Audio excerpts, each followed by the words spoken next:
જેની આપણે ખૂબ કાગડોળે રાહ જોઈ રહ્યા છીએ એવા મૃદુ અને મક્કમ એવા મુખ્યમંત્રી શ્રી, જેમની સૂઝ અને કોઠાસૂઝ, ખમીર અને ખુદદારી, આતિથ્ય અને આયોજન, સેવા અને સત્સંગ, સાહસ અને સમજદારી, દાન અને દરિયાદિલી નો સુભગ સમન્વય થયો છે.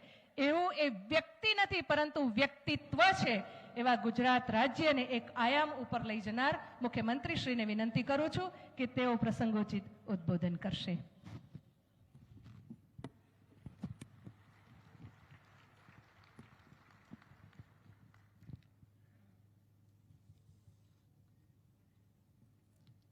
શ્રી ઉમિયા માતાજી સંસ્થાન રાજકોટ દ્વારા આયોજિત ઉમિયા ધામ ખાતમુહૂર્ત પ્રસંગે આપણી સૌની સાથે મંચ ઉપર ઉપસ્થિત મારા સાથી મંત્રી શ્રી રાઘવજીભાઈ પટેલ, શ્રી કુંવરજીભાઈ વાવડિયા, શ્રીમતી ભાનુબેન બાબરિયા, અમારા વડીલ મુરબ્બી અને પૂર્વ કેન્દ્રીય મંત્રી અને રાજકોટના સાંસદ શ્રી પરસોત્તમભાઈ રૂપાલા, મારા સાથી ધારાસભ્ય અને ઊંઝાના મંદિરના પ્રમુખ શ્રી બાબુભાઈ પટેલ, શ્રી મહેન્દ્રભાઈ પાડલિયા, સંજયભાઈ કોરડિયા, શ્રી કાંતિભાઈ અમૃતિયા, શ્રી અરવિંદભાઈ લાડાણી, પૂર્વ સાંસદ શ્રી મોહનભાઈ કુંડારિયા, શ્રી હરિભાઈ પટેલ, સંસ્થાના પ્રમુખ શ્રી અરવિંદભાઈ પટેલ, વિશ્વ ઉમિયા ધામના પ્રમુખ શ્રી આરપી પટેલ, સિદ્ધસર મંદિરના પ્રમુખ શ્રી મોલેશભાઈ ઉકાણી, ઉપપ્રમુખ શ્રી નંદલાલભાઈ માંડવિયા, સમાજના વિવિધ સંસ્થાઓના પ્રમુખશ્રીઓ તથા આગેવાનશ્રીઓ, દાતાશ્રીઓ, ટ્રસ્ટીશ્રીઓ, વિવિધ ક્ષેત્રના અગ્રેસર સમાજના અગ્રણીઓ, ઉપસ્થિત સૌ માઈ ભક્તો, ભાઈઓ બહેનો, પ્રેસ મીડિયાના મિત્રો, આપ સૌને મારા નમસ્કાર. જય મા ઉમિયા. હમણાં જે વાત રૂપાલાજીએ કીધી કે સંસ્કારો ઉપર પૂરતું ધ્યાન રાખવું પડે એવું છે, કારણ કે જ્યારે જ્યારે પ્રગતિ થતી હોય ત્યારે ક્યાંક ને ક્યાંક દૂષણ પણ સાથે આવી જતું હોય. તો આના માટે થઈને સરકાર પણ અત્યારે જાગૃત છે. એના માટેનો અમે એક પ્રયત્ન કરી રહ્યા છીએ. સેવ કલ્ચર, સેવ ઇન્ડિયા ફાઉન્ડેશન અને ગુજરાત સરકાર બંને થઈ અને એક કાર્યક્રમ દરેક ઝોનમાં કરવાના છે.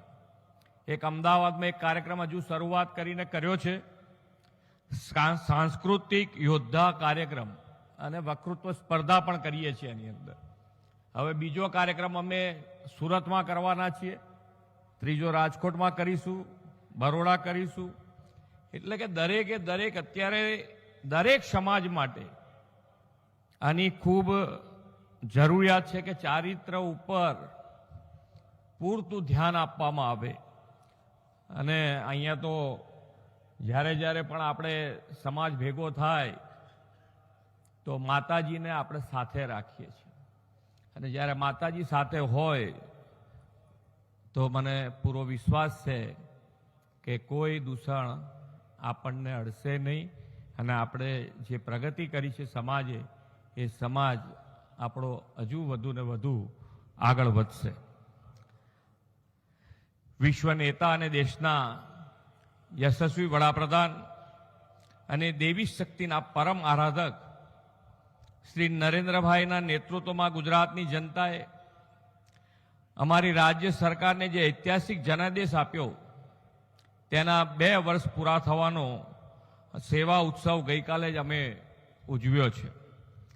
ગઈકાલનો દિવસ વડાપ્રધાનશ્રીએ દર્શાવેલા ગરીબ, યુવા, અન્નદાતા, નારી શક્તિ એટલે કે જ્ઞાન શક્તિના સશક્તિકરણ માટેના જનસેવાનો દિવસ હતો, અને આજનો દિવસ ધર્મ સેવાનો દિવસ છે. ધર્મ સેવા સાથે જનસેવાની આવી પરંપરા આદરણીય શ્રી મોદી સાહેબે વિકસાવી છે. વડાપ્રધાનશ્રીએ તેમના જીવનમાં સમાજ શક્તિની સેવા કરવામાં ધર્મ સેવા અને દેવી શક્તિની આરાધના જોડી દીધી છે. અહીં સૌની સાથે ઉપસ્થિત રહીને મને દેવી ભક્તિનો મહિમા અને સમાજ શક્તિનો ઉત્સવ એ બંનેમાં સહભાગી થવાની તક મળી એ માટે મારી જાતને હું ધન્યતા અનુભવું છું. સરકાર અને સમાજના સહયોગથી અહીં ધર્મ સેવાની સાથે જનસેવા માટેના કાર્યો પણ થવાના છે. મંદિરના નિર્માણની સાથે અહીંયા નાગરિકો માટે આરોગ્ય અને શિક્ષણના સેવાના કેન્દ્રો પણ બનવાના છે. આવા બહુવિધ સંકુલના નિર્માણ કાર્ય સાથે જોડાયેલી સંસ્થાને સૌ સાથી મિત્રોને ખૂબ ખૂબ અભિનંદન પાઠવું છું. જ્યારે માતાજીની ઈચ્છા હોય ત્યારે કાર્યો આપોઆપ પાર પડે છે. આ વાતને મા ઉમિયાના સંતાનો તો સારી રીતે જાણે જ છે. એટલે જ ધર્મ સેવા હોય કે સમાજ સેવા, ફળની ચિંતા કર્યા વગર પાટીદાર આગેવાનો સદા આગળ પડતા રહ્યા છે.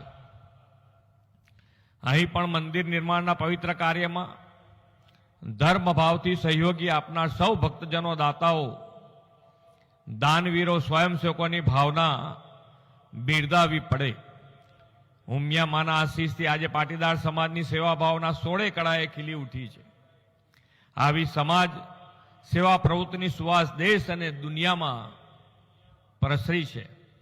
પાટીદાર સમાજ અનેક શહેરોમાં યુવાનો યુવતીઓ માટે છાત્રાલય, હોસ્ટેલ, શિક્ષણધામો શરૂ કરીને ભાવિ પેઢીના ઘડતરનું ઉત્તમ કાર્ય કર્યું છે.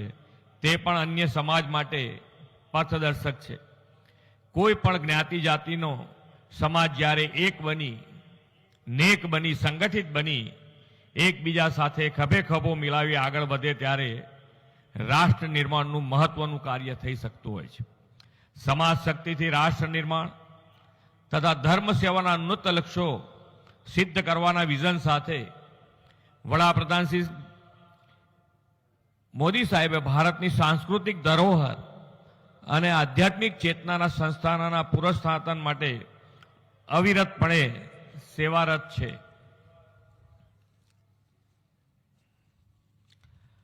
અયોધ્યામાં ભવ્ય રામ મંદિર હોય, અંબાજી, દ્વારકા, સોમનાથ જેવા તીર્થક્ષેત્રોનો વિકાસ હોય, મધ્યપ્રદેશમાં મહાકાલ લોક કે કાશી વિશ્વનાથ કોરિડોરનું નિર્માણ હોય, બાબા વૈજનાથ ધામનો વિકાસ હોય કે પછી કેદારનાથ ખાતે વિકાસ હોય, દેશના આસ્થાના કેન્દ્રો આજે નવપલ્લિત થઈ રહ્યા છે.